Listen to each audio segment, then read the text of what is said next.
Assalamualaikum warahmatullahi wabarakatuh. Kembali lagi bersama channelnya DMT, Dunia Militer Terkini. Di video kali ini kita akan membahas tentang update berita militer Indonesia. Ada apakah? Mari kita bahas ulasannya di sini.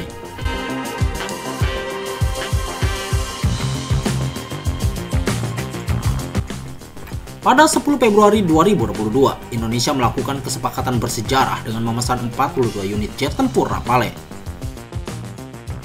Menurut LA Tribun, Indonesia melakukan pembelian terbesar dalam sejarah negara di Asia Tenggara. Untuk mendatangkan 42 unit jet tempur Rafale tersebut, Indonesia diperkirakan menghabiskan uang sekitar 8,1 miliar dolar Amerika Serikat.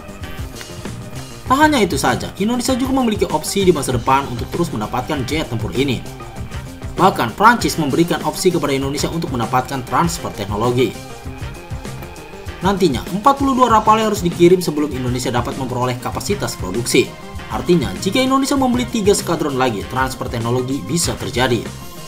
Jika jet tempur Rafale Prancis diproduksi dalam negeri, Indonesia harus membeli total hingga 100 pesawat Rafale. Prancis telah mengusulkan rencana kerjasama serupa dengan India. Jika negara tersebut membeli lebih banyak pesawat dibandingkan kontrak saat ini, 100 Rafale bukan 36 yang dipesan, maka Prancis dapat memproduksinya secara lokal. Namun, media Tiongkok Sohu menyebut bahwa kemungkinan ini hanya tawaran Prancis untuk memikat Indonesia.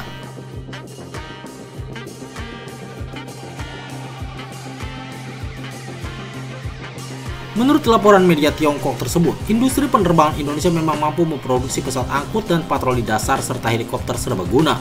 Di dalam negeri, selain untuk digunakan sendiri, pesawat juga diekspor ke Thailand, Prancis, Amerika Serikat, Irlandia, Turki, Maroko, Arab Saudi, Chili, Brunei, Uni Emirat Arab, Venezuela, dan Korea Selatan. Industri yang memimpin adalah PT Dirgantara Indonesia milik negara. Industri pesawat terbang pertama dan satu-satunya di Indonesia dan Asia Tenggara. Perusahaan ini dimiliki oleh pemerintah Indonesia dan didirikan pada tanggal 23 Agustus 1976. Dalam waktu singkat, perusahaan ini berkembang dari sebuah perusahaan militer kecil menjadi kompleks produksi militer besar yang terdiri dari beberapa pabrik yang berlokasi di berbagai kota di negara tersebut. Perusahaan induk berlokasi di Bandung, Jawa Barat, dengan luas sekitar 55 hektar berkantor di Jakarta. Perusahaan telah menguasai produksi serial jenis peralatan penerbangan, terutama di bawah lisensi asing, dengan bisnis utama perakitan pesawat militer dan sipil yang dirancang oleh grup Airbus. Seperti pesawat turboprop bermesin ganda NC212, 100, 200, pesawat turboprop bermesin ganda CN235, helikopter NBO-105, helikopter serbaguna NAS-332, Super Puma 19 sampai dengan 24 kursi, helikopter beban 4,5 ton, helikopter Bell 412, turbojet NMX. Pabrik Dirgantara Indonesia memproduksi sekitar 85% komponen peralatan penerbangan yang sebagian besar diproduksi di bawah lisensi asing dan 15% produk termasuk mesin dan peralatan penerbangan diimpor. Menurut penilaian pakar negara, kapasitas produksi perseroan untuk produksi pesawat jenis tersebut saat ini digunakan untuk memproduksi 24 helikopter NC212, 11 CN235, 36 helikopter NBO-105, 12 NAS-332L, Super Puma, dan 14 NB-412. Tenaga ahli dari PT Dirgantara Indonesia juga menguasai pembuatan suku cadang pesawat F-16A dan F-Hawker 100 dan 200 Boeing 737 dan 767 Fokker F-100A300 dan 310. Namun, hanya 5 negara di dunia yang memproduksi mesin pesawat sendiri. Sayangnya Indonesia bukan salah satunya. Hal ini membuat media asing tersebut meragukan kemampuan Indonesia yang dianggap belum cukup mumpuni dalam membangun jet tempur sendiri meski menggunakan transfer teknologi. Menurut Sohu, hal ini membuat Prancis kemungkinan kecil akan menyediakan transfer teknologi ke Indonesia. Kita beralih ke berita lainnya. Gara-gara Indonesia beli Rafale, situs asing soroti Asia Tenggara akan dipenuhi dengan jet tempur ganas. Indonesia memang telah memantapkan diri melakukan modernisasi alutsista dengan membeli jet tempur Rafale. Menurut situs Le Monde pada 10 Februari 2022, Indonesia menandatangani kontrak dengan Prancis untuk membeli setidaknya 42 jet tempur Rafale. Indonesia memang membutuhkan pembaruan armada udara setelah beberapa alutsista miliknya dianggap sudah ketinggalan zaman. Menurut keterangan tersebut, ini adalah pembelian jet tempur terbesar yang pernah dilakukan Indonesia. Nilai kontrak untuk membeli 42 unit Rafale tersebut diperkirakan sekitar 8,1 miliar dolar Amerika Serikat. Tujuan pembelian Indonesia memang bertujuan untuk kebutuhan pertahanan negara, bukan untuk melakukan serangan atau memicu perlombaan senjata. Namun, beberapa media asing menyoroti pembelian yang dilakukan Indonesia tersebut disebabkan situasi Laut Cina Selatan yang memanas.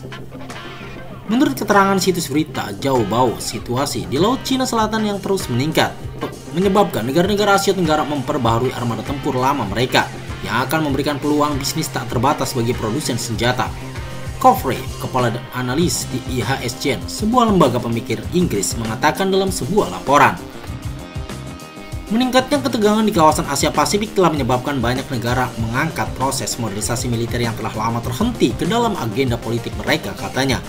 Setelah Tiongkok memimpin program modernisasi militernya, Filipina, Indonesia, Jepang, dan Vietnam juga mengikuti jejaknya, dan kami tidak melihat tanda-tanda bahwa tren ini akan berakhir, jelasnya. Menurutnya, masuk akal jika negara-negara Asia Pasifik ingin memperbaharui peralatan militer mereka.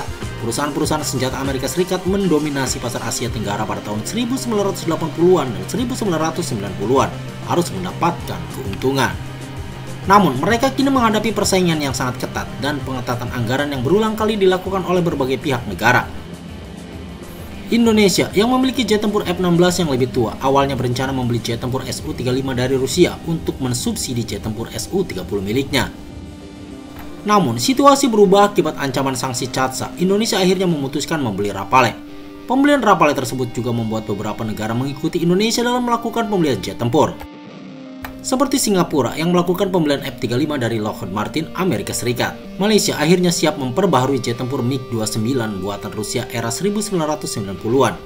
Industri ini mengungkapkan bahwa Malaysia mungkin membeli sebanyak 18 jet tempur baru dengan perkiraan nilai total lebih dari 2,5 miliar dolar Amerika Serikat.